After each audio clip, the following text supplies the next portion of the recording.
ಶ್ರೀಸಾಯಣಾಚಾರ್ಯರು ರಚಿಸಿದ ಋಗ್ವೇದ ಭಾಷ್ಯವು ಭಾರತೀಯ ವೇದ ಸಾಹಿತ್ಯದ ಇತಿಹಾಸದಲ್ಲಿ ಅತ್ಯಂತ ಶ್ರೇಷ್ಠ ಮತ್ತು ಪ್ರಾಮಾಣಿಕ ಗ್ರಂಥವೆಂದು ಪರಿಗಣಿಸಲ್ಪಟ್ಟಿದೆ. ವೇದಗಳ ಅರ್ಥಮಹಿಮೆಯನ್ನು ಜನರಿಗೆ ಸುಲಭವಾಗಿ ತಿಳಿಯುವಂತೆ ಮಾಡಿದವರು ಸಾಯಣರು ಎಂಬುದು ಪಂಡಿತರ ಏಕಮತ. ಅವರ ಭಾಷ್ಯವು ಕೇವಲ ವ್ಯಾಕರಣಾತ್ಮಕ ವಿವರಣೆ ಅಥವಾ ತಾತ್ಪರ್ಯ ಪರಿಶೀಲನೆಯಷ್ಟೇ ಅಲ್ಲ, ಅದು ವೇದಗಳ ಆಧ್ಯಾತ್ಮಿಕ ಆಳತೆ, ಯಜ್ಞ ಪ್ರಯೋಗ ಮತ್ತು ಮಾನವ ಜೀವನದ ತತ್ವಾರ್ಥಗಳನ್ನು ಸಮಗ್ರವಾಗಿ ಒಳಗೊಂಡ ಮಹಾಕಾವ್ಯ ಸಮಾನ ಕೃತಿ. ಶ್ರೀಸಾಯಣಾಚಾರ್ಯರು ಕ್ರಿ. ಶ. 14ನೇ ಶತಮಾನದಲ್ಲಿ ವಿಜಯನಗರ ಸಾಮ್ರಾಜ್ಯದ ಕಾಲದಲ್ಲಿ ಬದುಕಿದ್ದವರು. ಅವರ ಪೋಷಕರಾದ ಬುಕ್ಕರಾಜ ಮತ್ತು ಹರಿಹರರ ಕಾಲದಲ್ಲಿ ಭಾರತೀಯ ಜ್ಞಾನ ಪರಂಪರೆ ಪುನರುಜ್ಜೀವನಗೊಂಡಿತು. ಸಾಯಣರು ತಮ್ಮ ಸಹೋದರರಾದ ಶ್ರೀಮಾಧವರಾಯರ ನಂತರ ಶ್ರೀವಿದ್ಯಾರಣ್ಯ ಸ್ವಾಮಿಗಳೆಂದು ಪ್ರಸಿದ್ಧರಾದವರು ಸಹಾಯದಿಂದ ವೇದ ಭಾಷ್ಯ ರಚನೆಗೆ ಮುಂದಾದರು. ವಿಜಯನಗರ ಸಾಮ್ರಾಜ್ಯದ ಆಶ್ರಯದಲ್ಲಿ ಅವರು ಸಂಗ್ರಹಿಸಿದ ಗ್ರಂಥಗಳು, ತಾಂತ್ರಿಕ ಪಾಠಶಾಲೆಗಳು ಮತ್ತು ವೇದ ಪಂಡಿತರ ಸಹಕಾರದಿಂದ ಈ ಮಹಾಕಾರ್ಯ ಪೂರ್ಣಗೊಂಡಿತು.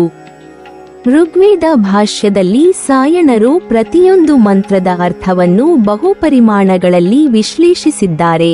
ಮೊದಲನೆಯದಾಗಿ ಅವರು ಪ್ರತಿಪದದ ವ್ಯಾಕರಣಾತ್ಮಕ ರಚನೆ ಮತ್ತು ಮೂಲಧಾತುಗಳನ್ನು ವಿವರಿಸುತ್ತಾರೆ. ನಂತರ ಮಂತ್ರದ ಯಜ್ಞ ಸಂದರ್ಭದಲ್ಲಿನ ಉಪಯೋಗವನ್ನು ನಿರ್ದಿಷ್ಟವಾಗಿ ಸೂಚಿಸುತ್ತಾರೆ. ಯಾವ ದೇವತೆಯನ್ನು ಉದ್ದೇಶಿಸಿ ಮಂತ್ರವನ್ನು ಉಪಯೋಗಿಸಬೇಕು, ಯಾವಾಗ ಉಚ್ಚರಿಸಬೇಕು, ಯಾವ ಹವಿಸ್ಸಿಗೆ ಅನುಸಂಧಾನಿಸಬೇಕು ಇತ್ಯಾದಿಗಳನ್ನು ವಿವರಿಸುತ್ತಾರೆ. ಆದರೆ ಅವರು ಅಲ್ಲಿ ನಿಂತಿಲ್ಲ. ಮಂತ್ರದ ಆಂತರಿಕ ತತ್ವಾರ್ಥ, ಅಂದರೆ ಅದು ಸೂಚಿಸುವ ಆಧ್ಯಾತ್ಮಿಕ ಸತ್ಯ, ಬ್ರಹ್ಮಜ್ಞಾನ, ಮಾನವ ಮೌಲ್ಯಗಳ ಅರ್ಥಗಳನ್ನು ಸಹ ಮನೋವಿಜ್ಞಾನಾತ್ಮಕವಾಗಿ ವಿವರಿಸುತ್ತಾರೆ. ಉದಾಹರಣೆಗೆ, ಸಾಯಣರು ಅಗ್ನಿಮೀಳೆ ಪುರೋಹಿತಂ ಎಂಬ ಋಗ್ವೇದದ ಮೊದಲ ಮಂತ್ರವನ್ನು ವ್ಯಾಖ್ಯಾನಿಸುವಾಗ ಅಗ್ನಿಯನ್ನು ಕೇವಲ ಹವನದ ಅಗ್ನಿಯೆಂದು ಮಾತ್ರವಲ್ಲ, ಜ್ಞಾನಾಗ್ನಿಯೆಂದು ವಿವರಿಸುತ್ತಾರೆ. ಅಗ್ನಿ ಎಂದರೆ ಮನಸ್ಸಿನ ಒಳಗಿನ ಪ್ರಜ್ಞಾಶಕ್ತಿ, ಆತ್ಮಜ್ಯೋತಿ ಎಂದು ಅವರು ತತ್ವಾರ್ಥ ನೀಡುತ್ತಾರೆ.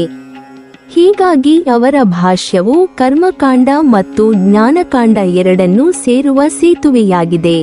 ಸಾಯಣರ ಭಾಷ್ಯವು ವೇದಪಾಠಿಗಳಿಗಾಗಲಿ ತತ್ವಶೋಧಕರಿಗಾಗಲಿ ಒಂದು ಅವಿಭಾಜ್ಯ ಮಾರ್ಗದರ್ಶಕ ಗ್ರಂಥವಾಗಿದೆ. ಅವರ ವಿಶ್ಲೇಷಣೆಯಲ್ಲಿ ಭಾಷಾಶಾಸ್ತ್ರ, ತತ್ವಶಾಸ್ತ್ರ, ಧರ್ಮಶಾಸ್ತ್ರ, ಮನೋವಿಜ್ಞಾನ ಹಾಗೂ ಬ್ರಹ್ಮವಿಚಾರ ಎಲ್ಲವೂ ಒಂದೇ ಬೃಹತ್ ಚಿಂತನೆಗೆ ಒಗ್ಗಿಕೊಂಡಿವೆ. ಅವರು ಮಂತ್ರಗಳ ದೇವತೆ, ಛಂದಸ್ಸು, ಋಷಿ, ನಿಯೋಗ ಮುಂತಾದ ಅಂಶಗಳನ್ನು ಸೂಕ್ಷ್ಮವಾಗಿ ವಿವರಿಸಿ ವೇದದ ಸಂಗ್ರಹವನ್ನೇ ಒಂದು ಜೀವಂತ ಪರಂಪರೆಯಾಗಿ ಮರುಸ್ಥಾಪಿಸಿದರು.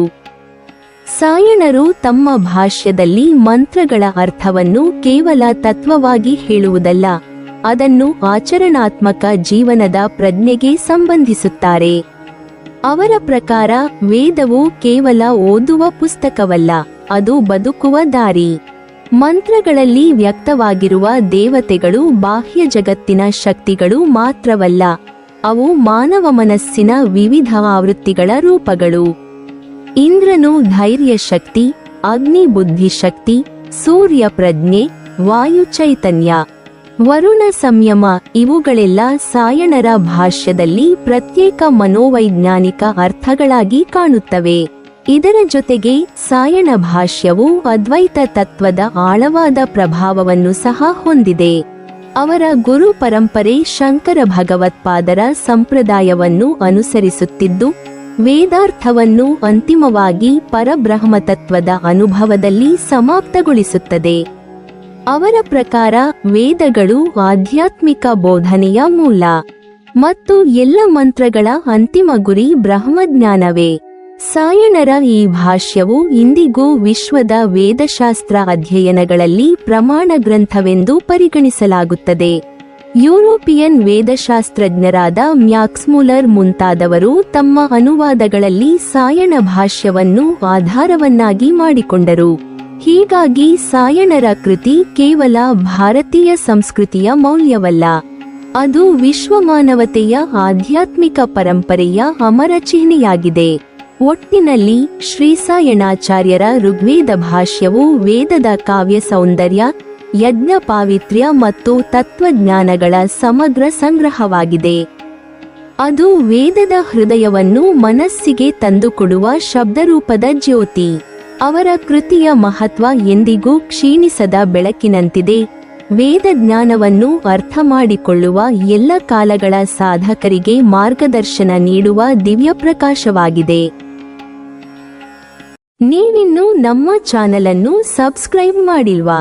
ಹಾಗಾದರೆ ಈ ಕೂಡಲೇ ನಮ್ಮ ಇತಿಹಾಸ ದರ್ಶನ ಚಾನೆಲ್ ಅನ್ನು ಸಬ್ಸ್ಕ್ರೈಬ್ ಮಾಡಿ ಮತ್ತು ಪಕ್ಕದಲ್ಲಿರುವ ಬೆಲ್ ಐಕಾನ್ ಅನ್ನು ಪ್ರೆಸ್ ಮಾಡಿದರೆ ನಮ್ಮ ಹೊಸ ವಿಡಿಯೋಗಳನ್ನು ನೋಡಬಹುದು.